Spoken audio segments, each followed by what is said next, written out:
I stood in the kitchen, the heart of the house I'd built with my own hands, or at least with every penny I'd earned over 30 years of teaching.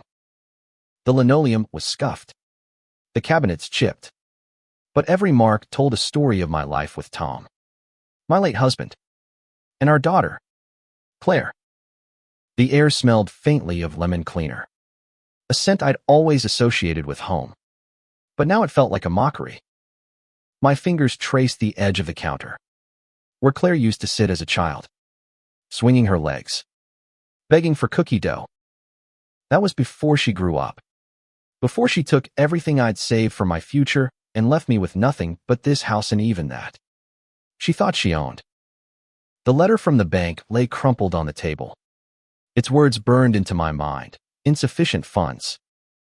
My retirement account, painstakingly built over decades, was gone. Drained. Claire had done it. Somehow. Through lies and forged signatures. Siphoning every cent I'd set aside for a quiet life after years of grading papers and wiping tears. I discovered it 3 months ago, when I tried to pay for a new water heater. The banker's pitying look still stung. "Mrs. Evelyn," he'd said, "there's nothing left. Nothing." At 68, I was supposed to start over. I didn't confront her right away. I couldn't. Claire was my daughter, my only child. The girl I'd raised alone after Tom's heart attack took him when she was 10. I'd poured everything into her love, time, money, believing she'd carry our family's heart forward. But she'd changed. The Claire who'd once drawn me pictures of sunflowers had become a stranger. Her eyes always darting, her voice sharp with entitlement. She'd moved back into this house 2 years ago, claiming she needed a fresh start after her divorce. I welcomed her, thinking we'd rebuild what we'd lost. Instead, she'd been planning, scheming, taking what wasn't hers. The house was quiet now. Too quiet. Claire was out, probably at one of her business meetings that smelled of wine and desperation. I wandered into the living room, where the old couch sagged under the weight of memories. Tom and I had picked it out together, laughing about how we'd grow old on it, watching our grandchildren play. Grandchildren that never came. Claire had no children, no roots, just a hunger for more money, more status, more than I could ever give.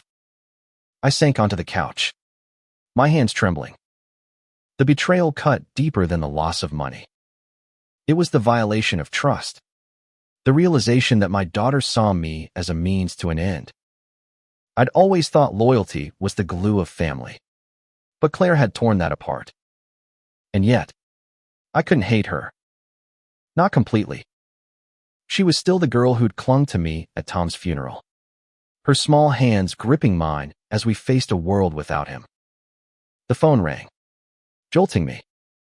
It was Margaret, my oldest friend, her voice warm but laced with concern. "Evelyn, have you talked to her yet?" she asked. I hadn't. I'd been avoiding it, hoping I'd misunderstood, hoping there was an explanation that didn't involve my daughter stealing from me. "You can't let this go," Margaret pressed. "She's taken everything. You need to act." Act. The word hung heavy. I wasn't a woman of action, not in the way Margaret meant. I was a teacher, a nurturer, someone who fixed problems with words, not vengeance. But as I hung up, my eyes fell on a photo frame. Empty now because Claire had sold the picture in's idea portrait of Tonto, an antique dealer, for extra cash. Something snapped inside me. Justice wasn't just a word. It was a necessity. I wouldn't let her take everything and walk away unscathed. That night, I sat at the kitchen table with a notebook, my hands steadier than they'd been in weeks. I wrote down every detail I could remember, the bank statements, the forged documents, the lies Claire had told about her investments. I wasn't sure what I'd do with it yet, but it was a start. A plan was forming, not just for revenge, but for reclaiming what was mine. The house. This house she loved so much. The one she assumed she'd inherit and live in forever. It was still in my name. And that gave me power. I heard the front door creak. Claire was home. Her heels clicked on the hardwood. And I closed the notebook. My heart pounding. "Mom," she called. Her voice light. As if nothing was wrong. I didn't answer. I wasn't ready to face her. Not yet. But as I sat there, the seed of an idea took root. She thought this house was her future. Maybe it was time I showed her it wasn't. The next morning, I woke to the sound of Claire's laughter drifting from the kitchen. She was on the phone, her voice bright and careless, talking about some deal she was chasing. I lay in bed, staring at the ceiling, the cracks in the plaster mapping the fractures in our relationship. How could she laugh like that, knowing what she'd done? I pulled myself up, my joints protesting, and dressed in the same cardigan I'd worn for years. It was threadbare, like me, but it held me together. Downstairs, Claire was pouring coffee, her blonde hair swept into a sleek bun, her makeup flawless. She looked like the daughter I'd dreamed of, poised, successful, but it was a facade. "Morning, Mom," she said, barely glancing at me. "You look tired. You okay?" Her concern felt rehearsed, a line from a script she'd practiced too many times. I nodded, my throat tight, and poured myself a cup, avoiding her eyes. I couldn't let her see the storm brewing inside me. I spent the day digging through papers in the attic, where I'd stored decades of documents. The air was thick with dust, and every box I opened felt like unearthing a grave. I found bank statements from years ago, before Claire moved back, when my savings were intact. I found letters from Tom, his handwriting shaky but full of love, promising we'd have a good life. I found Claire's old report cards, her childhood drawings, each one a reminder of the girl she used to be. But I also found something else, a folder labeled Investments, filled with papers in Claire's handwriting. They detailed transactions I'd never authorized, transfers to accounts I didn't know existed. My hands shook as I read them. It wasn't just carelessness. It was calculated. That evening, I called Margaret again. She listened as I poured out what I'd found, my voice breaking. "Evelyn," she said firmly, "you need to protect yourself." "She's not going to stop." Margaret suggested a lawyer, someone discreet who could help me understand my options. I hesitated. A lawyer felt so final, like declaring war on my own daughter. But as I hung up, I realized Margaret was right. Claire wasn't going to stop unless I made her. The next day, I met with Daniel Harper, a lawyer Margaret recommended. His office was small, cluttered with books and files, but his eyes were kind. I laid out the evidence bank statements, the forged documents, the folder from the attic. He leaned back, his fingers steepled. "This is serious, Evelyn," he said. "We can pursue legal action, but it'll be messy. Family cases always are." I didn't want messy. I wanted justice. But I also wanted to understand why. Why had Claire done this? Was it greed, desperation, or something deeper? Daniel suggested another option: leverage the house. It was my strongest asset, the one thing Claire couldn't touch without my consent. "You could sell it," he said. "Use the proceeds to rebuild your life." She'd lose her claim to it. The idea hit me like a thunderbolt. Selling the house wasn't just about money. It was about taking back control, about showing Claire that her actions had consequences. But it also meant letting go of the last piece of Tom, of our life together. I left Daniel's office with a knot in my chest, the weight of the decision pressing down on me. When I got home, Claire was in the living room, flipping through a magazine. "Where were you?" she asked, her tone casual but edged with suspicion. I mumbled something about errands, my heart racing. She didn't press, but her eyes lingered on me, and I felt exposed, like she could see the plan forming in my mind. That night, I lay awake, imagining the look on her face when she learned the house was gone. It wasn't just revenge. It was survival. I had to protect myself, even if it meant breaking her heart. The next morning, I called a real estate agent. Susan was brisk, professional, and didn't ask too many questions. She came over that afternoon while Claire was out, walking through the house with a notepad, jotting down details. "It's got character," she said, eyeing the worn floors and outdated fixtures. "But it'll sell fast. The market's hot." I nodded, my throat tight. This was real now. I was going to do it. I was going to sell the house Claire thought she'd die owning. The house she'd taken for granted, just like she'd taken me. Susan's visit left me rattled, but resolute. I spent the next few days avoiding Claire, keeping my plans hidden behind a mask of routine. I cooked dinner, folded laundry, and smiled when she talked about her latest project. But inside, I was a furnace of anger and guilt. Every time I looked at her, I saw the little girl who'd run to me with scraped knees, but also the woman who'd stolen my future. The duality was suffocating. One evening, as we ate in silence, Claire broke the quiet. "Mom, you've been weird lately. What's going on?" Her tone was accusatory, like I was the one hiding something. I gripped my fork, my knuckles white. "Just tired," I said, forcing a smile. She didn't buy it, but she didn't push. Instead, she launched into a story about a new investor she'd met, someone who was going to change everything. I listened, my mind elsewhere, picturing the house empty, the for sale sign on the lawn. The next day, I met Susan again. She'd already lined up a buyer, a young couple looking for a fixer-upper. "They're offering above asking," she said, her eyes bright with the promise of a quick sale. I signed the preliminary papers, my hand steady but my heart pounding.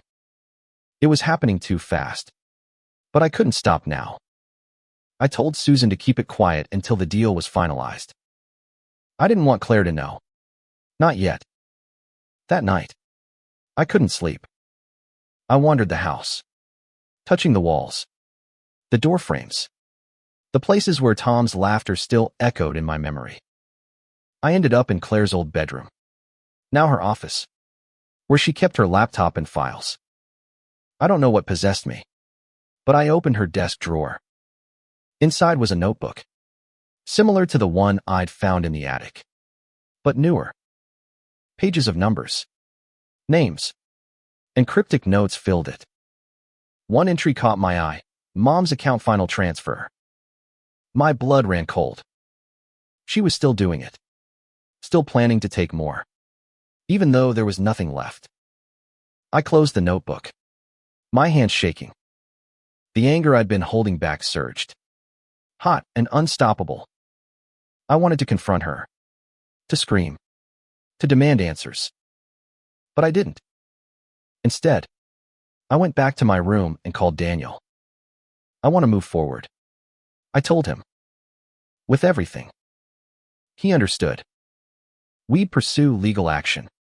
But first, the house. Selling it would be my first strike, a way to show Claire I wasn't powerless. The next week was a blur of paperwork and secrecy.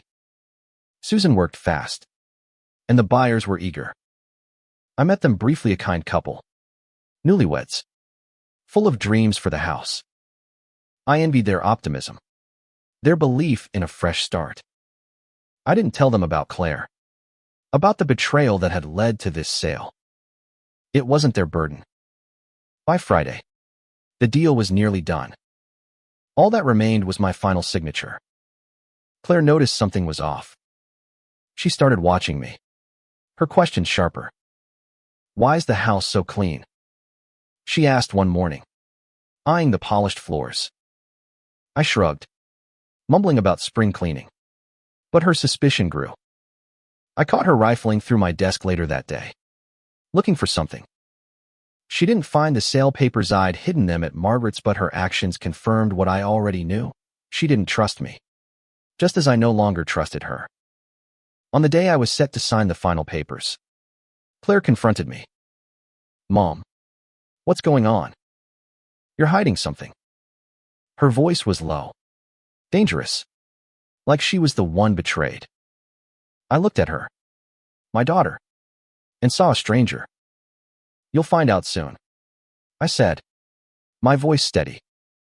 She stared at me, her eyes narrowing. But I walked away, my heart pounding.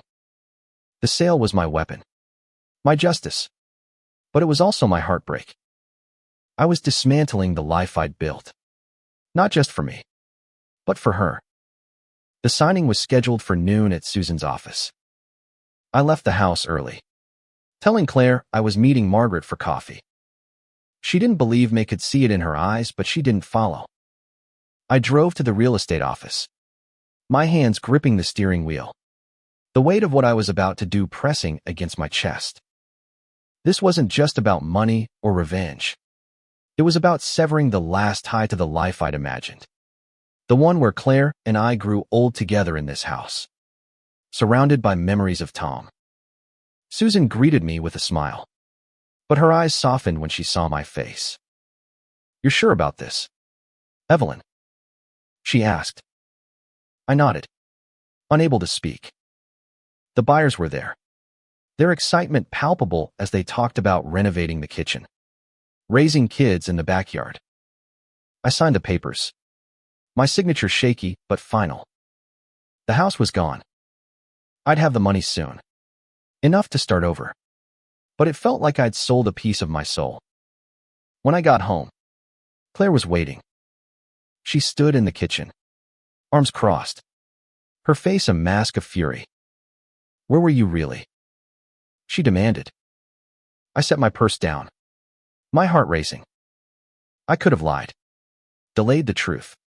But I was tired of hiding. "I sold the house," I said, my voice calm but firm. Her eyes widened, then narrowed, as if she couldn't process the words. "What?" she whispered, her voice trembling. "I sold it," I repeated. "It's gone. Claire, you don't get to take that, too." Her face crumpled, not with sadness, but with rage. "You can't do that," she shouted. "This is my house. You promised it'd be mine." I stared at her, the weight of her words sinking in. She'd always assumed the house was hers, not because she earned it, but because she believed she deserved it. "You stole my savings," I said, my voice rising despite myself.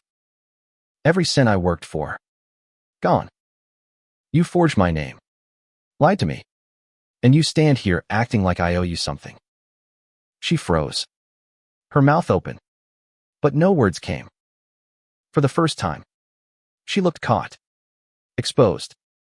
"I needed it," she finally said, her voice small. "For the business.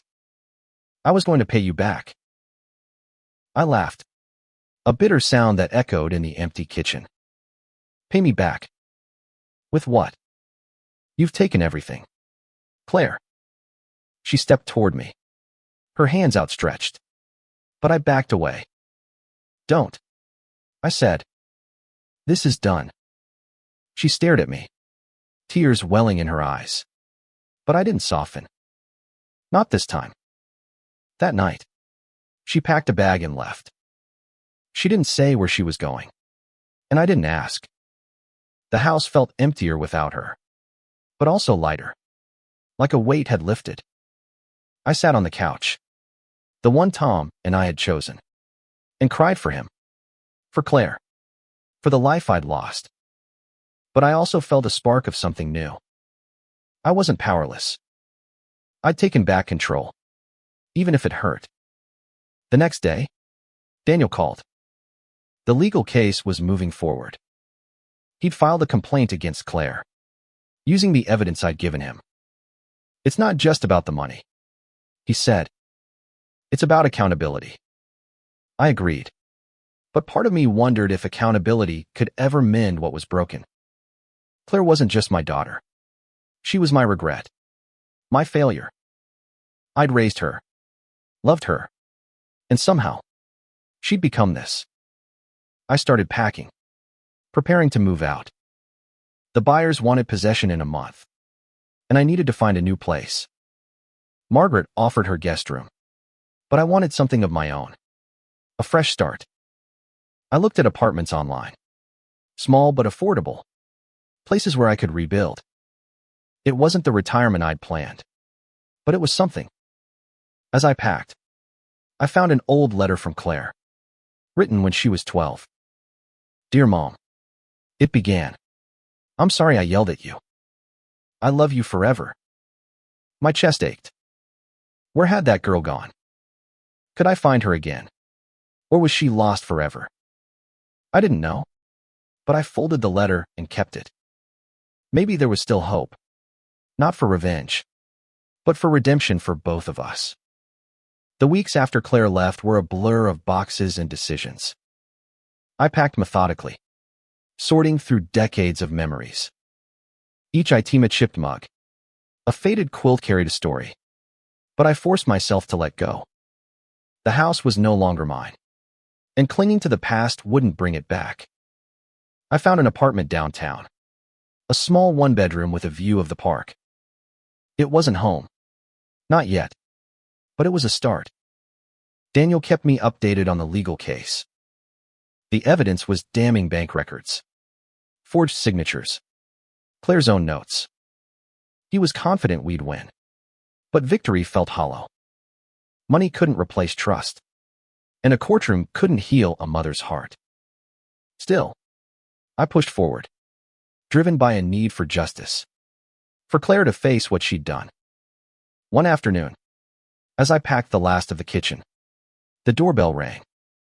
I froze, half expecting Claire.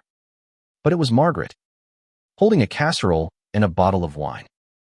You need a break, she said, her smile warm but firm. We sat at the table, the one where Claire and I had argued, and talked about everything but her. Margaret told stories of her grandkids, her garden, her life that seemed so full compared to mine. You're stronger than you think, she said, squeezing my hand. I wanted to believe her, but strength felt like a distant memory. That night, I dreamt of Tom. He was sitting on our old couch, his smile soft, his eyes kind. You did what you had to, he said. I woke with tears on my cheeks, his voice lingering. I wanted to believe he'd approve, that he'd understand why I sold the house, why I was fighting Claire. But doubt gnawed at me. Was I punishing her, or saving myself? A week before the move, I got a letter from Claire. It was handwritten, the first I'd seen from her in years. My hands trembled as I opened it. Mom, it began. I'm sorry. I know that's not enough, but I am. I didn't mean to hurt you. I thought I could fix everything, make it right. I was wrong. She didn't ask for forgiveness, didn't explain where she was or what she was doing. It was just an apology, raw and incomplete. I read it again, then tucked it away with the other letter, the one from her childhood.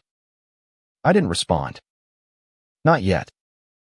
I wasn't ready to forgive, but her words stirred something in me, a flicker of hope that maybe she wasn't lost forever. I called Daniel and told him about the letter. It doesn't change the case, he said, but it might mean she's starting to see. See what? I wondered her mistakes, or the pain she'd caused. The day of the move came too quickly. I stood in the empty house, the walls bare, the rooms echoing. The buyers would take over tomorrow, and I'd start my new life. I walked through each room, saying goodbye to the memories, Tom's laughter, Claire's childhood, the life we'd built. In the living room, I sat on the floor, too tired to stand. I thought about Claire, about the letter, about the possibility of redemption. That evening, I went to Margaret's for dinner. She'd invited a few friends, a small send-off before my move. They toasted to new beginnings, but I felt like an imposter. My beginning was built on loss, on a daughter who'd betrayed me and a house I'd sold to survive. Still, their warmth anchored me, reminded me I wasn't alone. When I got back to the house, there was a voicemail from Claire. Her voice was shaky, hesitant. "Mom, I need to see you. Please." I stared at the phone, my heart pounding. Part of me wanted to delete it, to keep her at a distance. But another part of the mother who'd never stopped loving her wanted to listen. I didn't call back, but I didn't delete the message either. I wasn't ready to face her, but I wasn't ready to let go. The new apartment smelled of fresh paint and possibility, but it wasn't home. Not yet. I unpacked slowly, placing Tom's old books on a shelf, hanging a single photo of us on the wall. The space was small, but it was mine, paid for with the house sale. The money from the sale had come through, a substantial sum that gave me breathing room, but it didn't fill the void Claire had left. Daniel called with an update. The court had scheduled a hearing, and Claire had been served papers. "She's not fighting it," he said, his voice surprised. "She's pleading guilty." I sat down, stunned. Guilty. It was what I'd wanted: justice, accountability, but it felt like a punch. Was she giving up? Or was this her way of taking responsibility? I didn't know, and the uncertainty gnawed at me. I listened to Claire's voicemail again, her voice cracking on pleas. I wanted to see her, to hear her explain, but I was afraid. Afraid of her lies, afraid of my own softness. I'd spent so long building walls to protect myself, but her apology, her plea, was chipping away at them. I called Margaret instead, needing her clarity. "Meet her," she said. "You don't have to forgive her, but you need to know." I arranged to meet Claire at a coffee shop downtown. Neutral ground. I arrived early, my hands wrapped around a mug, my eyes scanning the door. When she walked in, I barely recognized her. Her hair was loose, her face bare of makeup, her eyes red-rimmed. She looked like the girl I'd raised, not the woman who'd stolen from me. She sat across from me, her hands fidgeting. "Mom," she said, her voice breaking. "I'm so sorry." I didn't speak, letting her words hang between us. She talked, her voice raw, about her divorce, her failed business, her desperation to prove herself. "I thought I could make it work," she said. "I thought I'd pay you back before you noticed." It was a weak excuse, but it was honest. For the first time, I saw not just the betrayal, but the shame. "Why didn't you ask me?" I said, my voice trembling. "Why didn't you trust me?" She looked away, tears falling. "I didn't want you to see me fail," she whispered. I wanted to reach for her, to hold her like I had when she was small. But I couldn't. Not yet. "I sold the house," I said, needing her to understand. "Because you left me no choice." She nodded, her face crumpling. "I know," she said. "I deserved it." We sat in silence, the weight of our words heavy. I didn't forgive her, not fully, but I felt the first stirrings of something like hope. She wasn't the villain I'd made her out to be, nor was she the innocent girl I'd lost. She was both, and so was I, flawed, hurting, but still here. I left the coffee shop with a promise to talk again. but no commitments. I needed time, and so did she. That night, I wrote her a letter, not to send, but to sort my thoughts. I wrote about Tom, about the house, about the love that had held us together and the betrayal that had torn us apart. I wrote about forgiveness, not as a gift to her, but as a path for me. The hearing was a week away. Daniel said it would be straightforward, but I wasn't sure I wanted it to be. Justice was necessary, but so was healing. I didn't know if Claire could change, but I wanted to believe she could.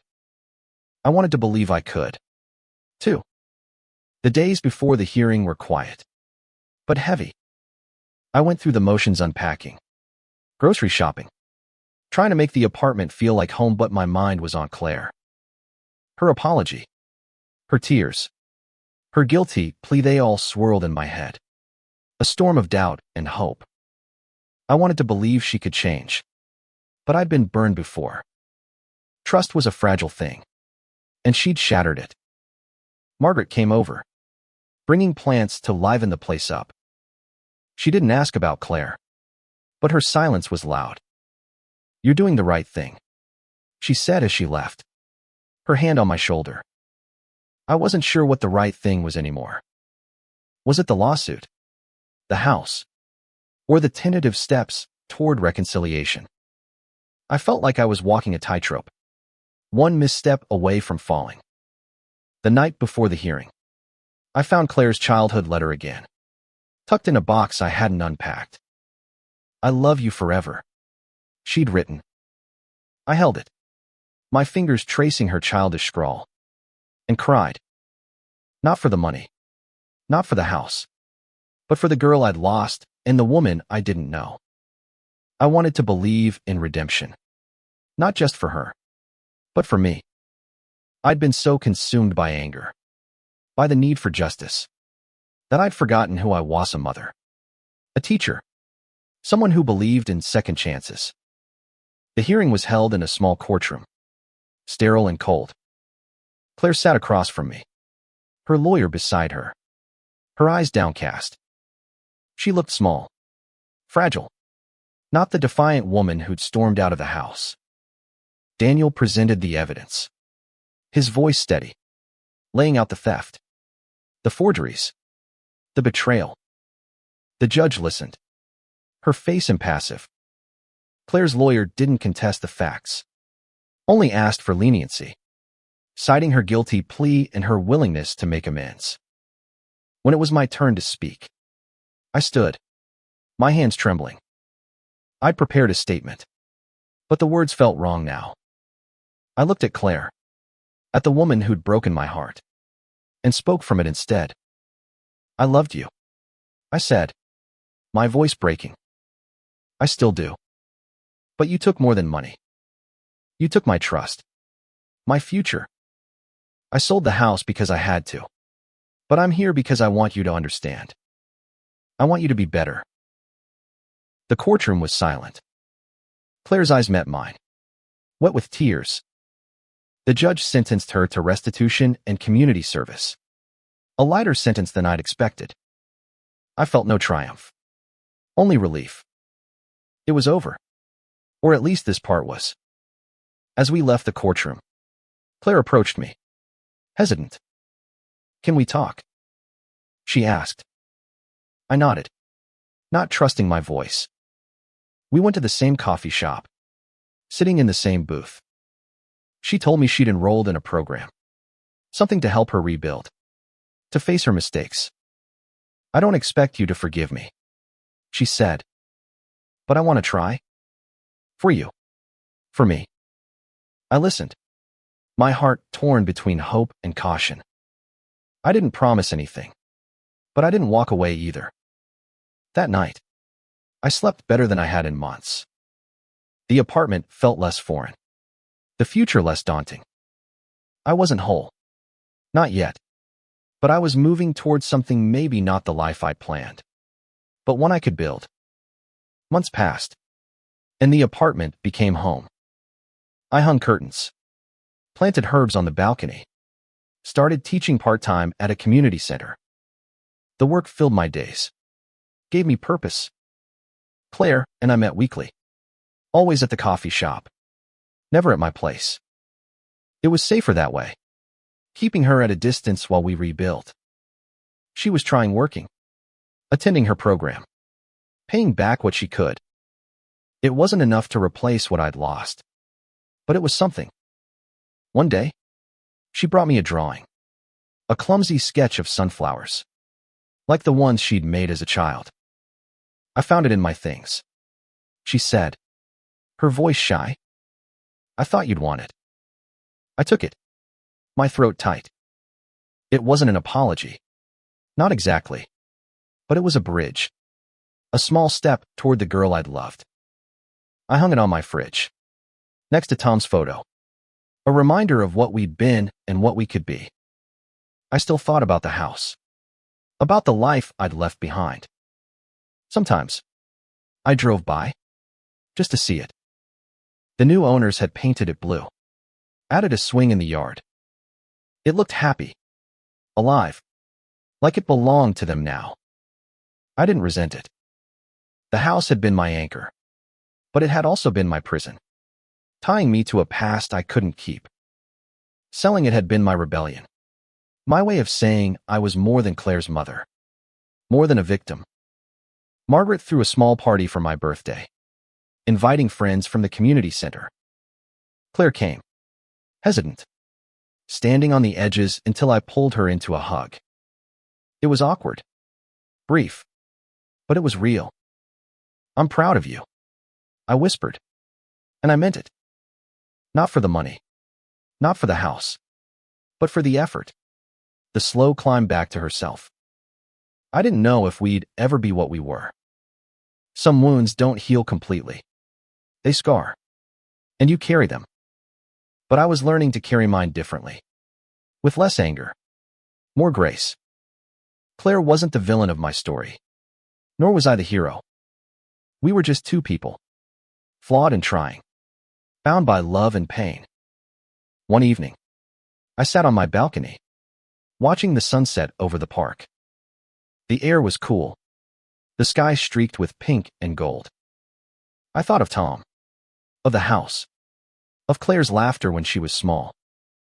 I thought of the letter I'd written, the one I'd never sent, about forgiveness and second chances. Maybe I'd send it someday, or maybe I didn't need to. Maybe living it was enough. I closed my eyes, letting the breeze wash over me. I'd lost so much me savings, my home, my trust, but I'd gained something, too. Myself, my strength, my hope, and maybe, just maybe, my daughter. Not the one I'd lost, but the one she was becoming, and the one I was learning to love again.